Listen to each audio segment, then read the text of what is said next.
Welcome to the second of our Soundscape series, created in partnership with the charity Campaign for National Parks. In this episode, you'll be in the South Downs National Park. Designated in 2010, it's the UK's newest national park and its most populated, but still a haven of natural beauty, varied landscapes, and ancient history. Stretching in a long, ragged strip from the White Cliffs of Sussex to the ancient woodlands of Hampshire, it's crossed by the famous South Downs Way, which follows tracks laid down 6,000 years ago. Less famous, but more ecologically important, are the network of crystal-clear waterways that carve shining ribbons in its gentle valleys. Their mineral-rich spring water and lush aquatic plant life create an extraordinary hotspot for biodiversity, which is why you'll be walking the South Downs with Dr. Rose O'Neill, an environmental scientist, Chief Executive of Campaign for National Parks, and major chalk stream enthusiast.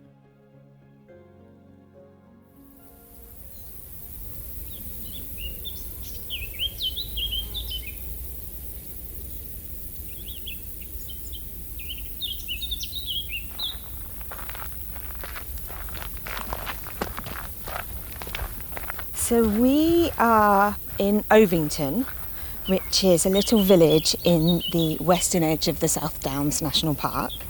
And we are here because we are going to have a look at probably the most spectacular chalk stream in all of the world. We're here at the top of the River Itchen, and it's a really, really special place.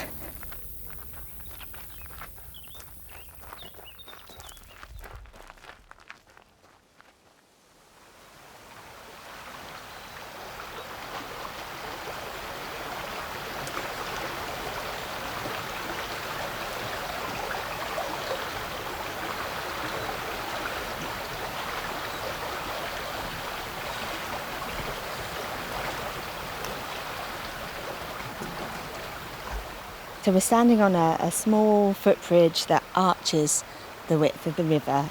The river is just, gin clear, absolutely crystal. You can see all the sunlight sparkling off it.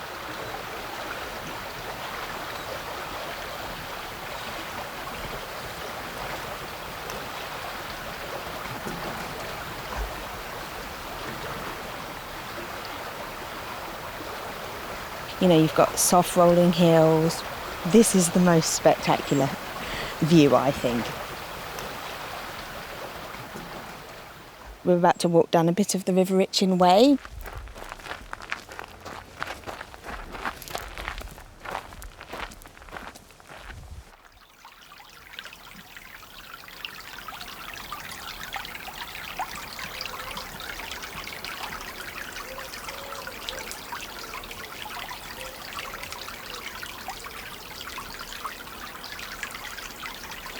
Wild brown trout just poking their noses upstream, waiting to catch some mayfly. You don't need a snorkel mask here, you can see everything. Oh, did you hear that? That was a little trout jumping up, catching a fly.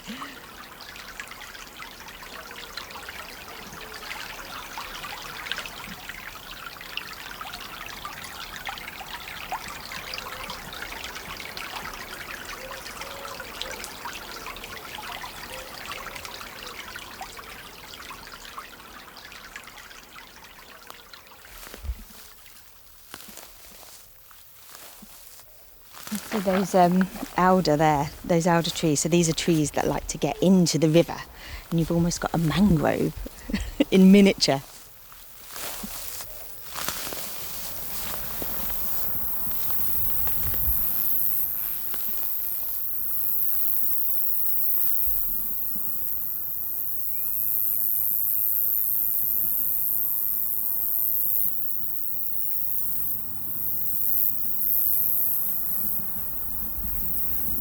We're looking over the meadow now. There's a lot of sort of rough grass, quite yellow and brown, just like so much of England is at the moment.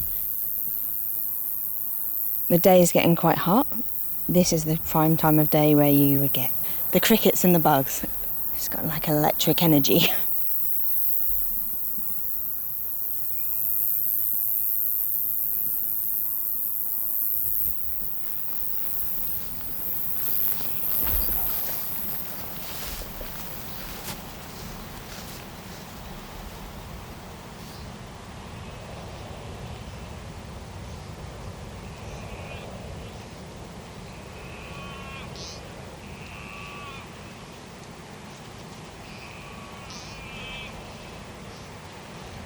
You know, in the car on the way driving up here, I was thinking of the million things I had to do today.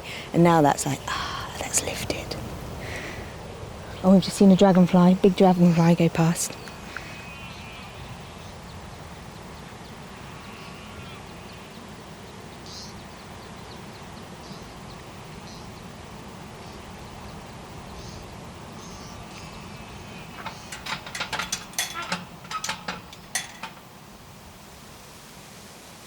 Chalk is the absolute foundation of both the river system here, but also the South Downs National Park.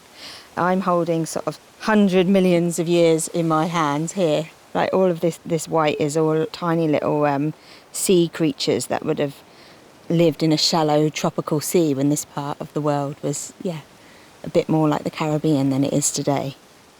Really magical, and it just shows the timelessness of this landscape.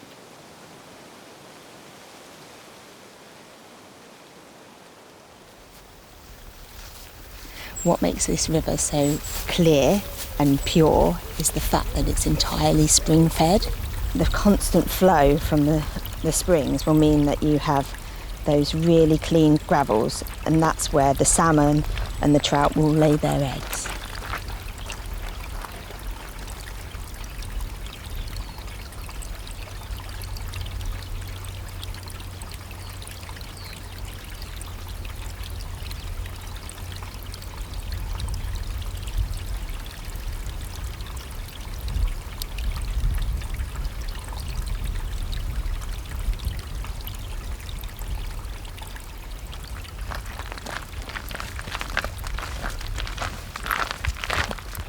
I just love the South Downs. I mean, I've grown up around this part of the world, and it just feels, when you're here, it just takes a whole weight off your shoulders, and it just feels, just like, wow.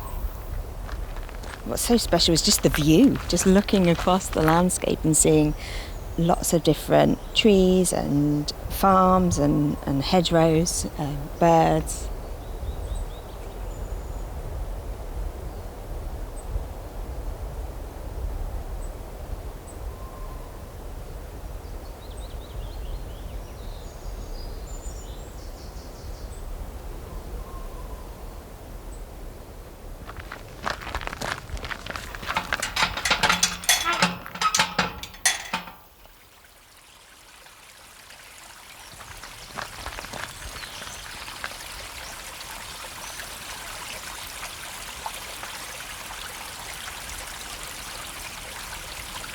Some little minnows, some sticklebacks.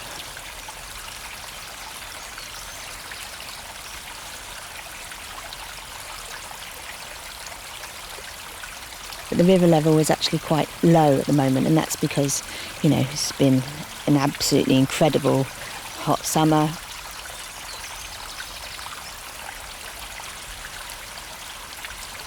If we came down here in the evening or right in the early morning, we might be lucky and see an otter. There are water voles here, kingfishers.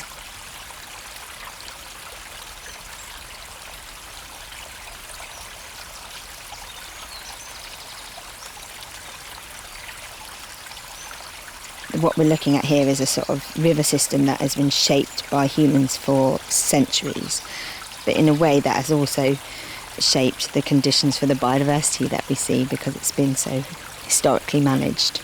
And I think that's sort of a nice reflection actually around like landscapes and national parks. They are sort of layering of like nature, natural beauty, and how that has been shaped by man over, thousands of years, and that's resulted in the landscapes that we have today.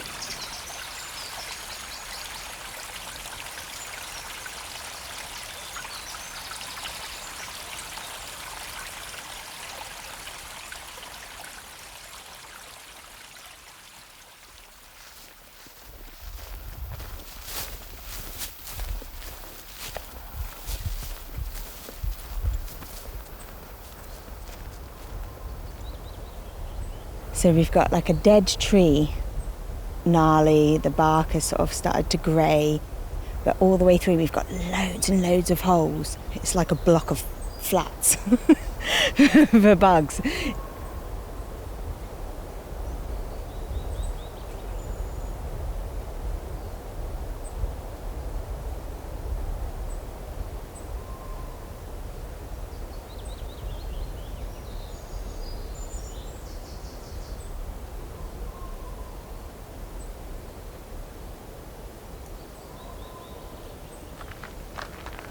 Yeah, it just really opens up, doesn't it? It does feel so different. It's just a much wider landscape. If we look up here on the hills, you can start to see the downs pick up and start to roll.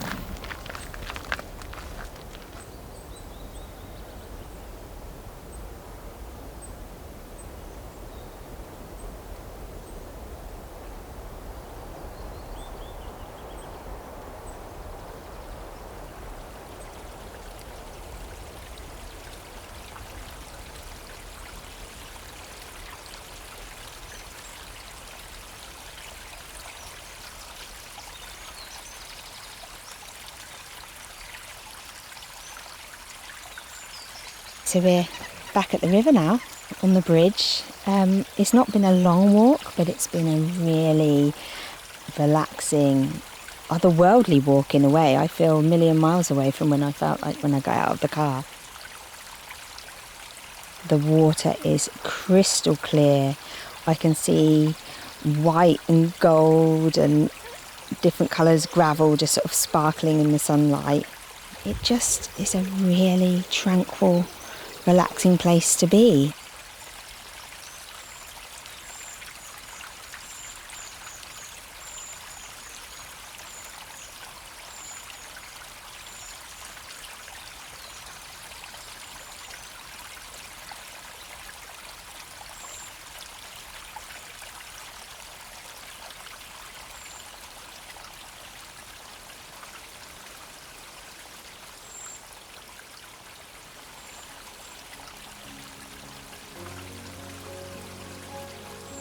We'll see you again soon for another soothing National Park soundscape. Please remember to rate and review A Life More Wild wherever you get your podcasts. It really helps.